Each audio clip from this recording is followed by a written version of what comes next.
Hi, everybody. So today we are going to build off of last week's lesson. Obviously, if you're watching this video, you have the other videos to reference back to. Um, in short, what we addressed last week were a couple of key parameters to understanding this half guard fight in a broader sense, right? We talked about how, in essence, right here, grab you in half. The basic gist of half guard is, in essence, Jeremy here has the advantage on this half of the fight. So if you think you divide the half guard into two slices, right? Half of the fight, which is sort of from where my leg begins and to the outside, he has the advantage. And from his leg to the outside of me, I have the advantage.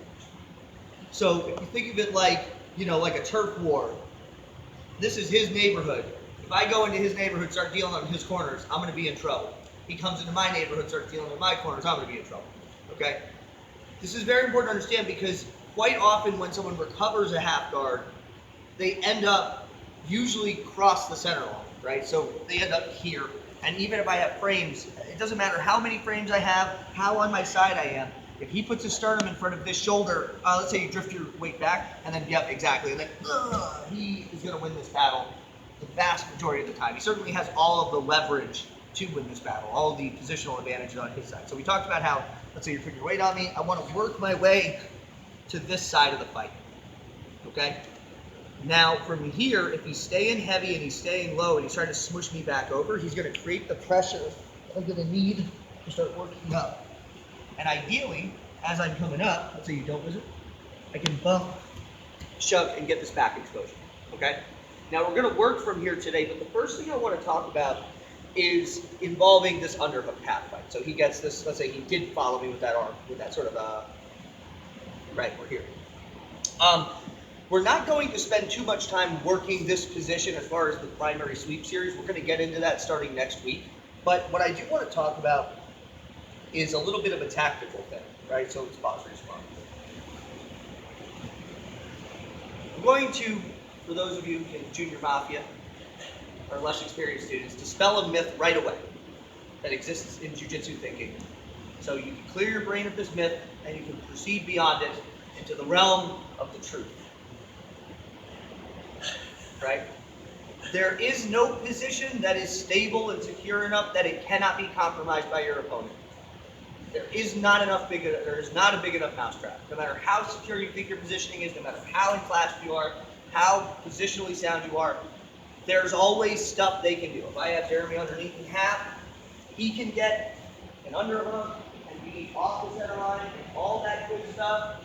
And I can back step, I can attack the reverse half, knee bars if you're allowed to do these things. We go back. I can guillotine, right? I can use this whizzer, and then if he starts coming up to his knees to take me down, because I come up to his knees to take me down, I can use this like Uchimata, take him over there. There are plenty of things that I can do to break this half guard from top. Even if Jeremy underneath of me is in the perfect half guard position. So it begs the question, why doesn't he do those things? Right? Why isn't that happening? And that's a great question, Kyle, and I'm glad you brought that up. Because the reason why me on top, is not going to be able to do those things, the reason why I'm not going to be able to actively proceed with offense, is because the person underneath is going to perpetually keep me concerned with the threat of my back getting taken. Does that make sense, guys? So in order for my underhook half to fire, let me jump up.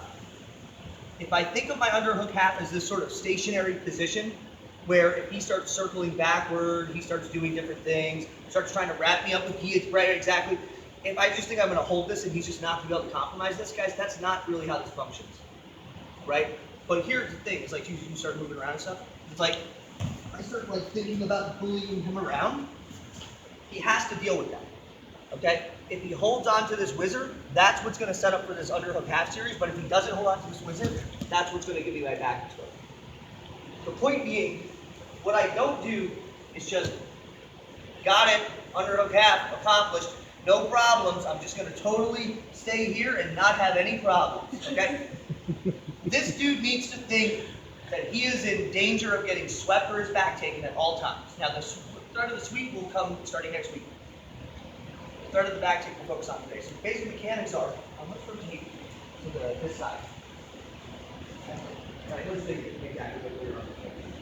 The basic gist here is we're going to use the same mechanism we used to get up.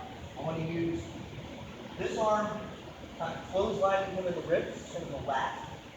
And I want to use my back foot bumping him in the belly.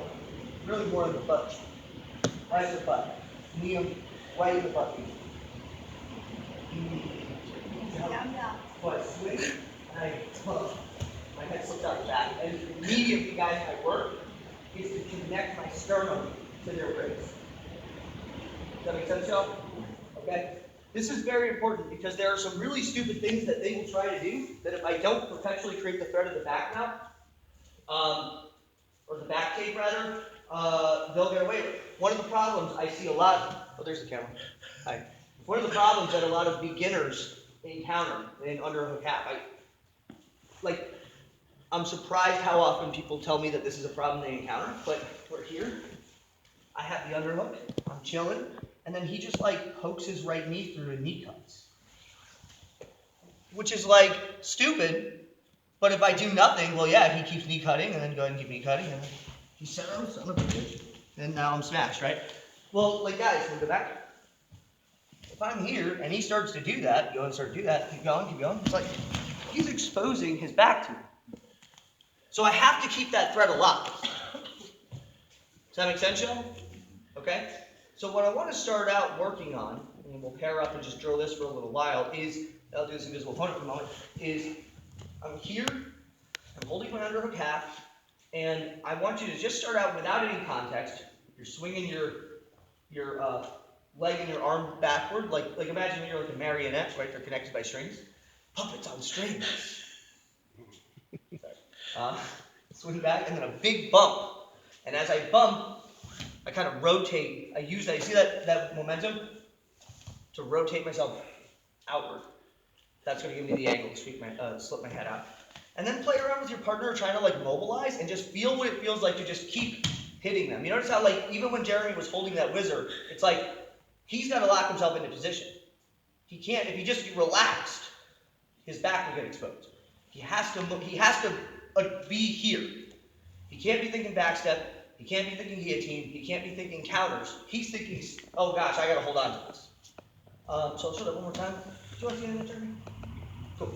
So we're in the half. So without any context, I'm swinging everything back, swinging everything forward. My head slips out the hole. You see again, I kind of rotate a little. From here, just find your sternum to his ribs. And then again, play around with your partner moving around. You can even play around with that whizzer. You're probably not going to get the back take if they have the whizzer. There's some stuff you can do, like do the air guitar to get free of the whizzer, but that's kind of like a little esoteric. So if you encounter that problem a lot in your roles, hit me up. We'll talk about it. Does that make sense, y'all? Excellent. Let's start up working out. 1, 2, 3.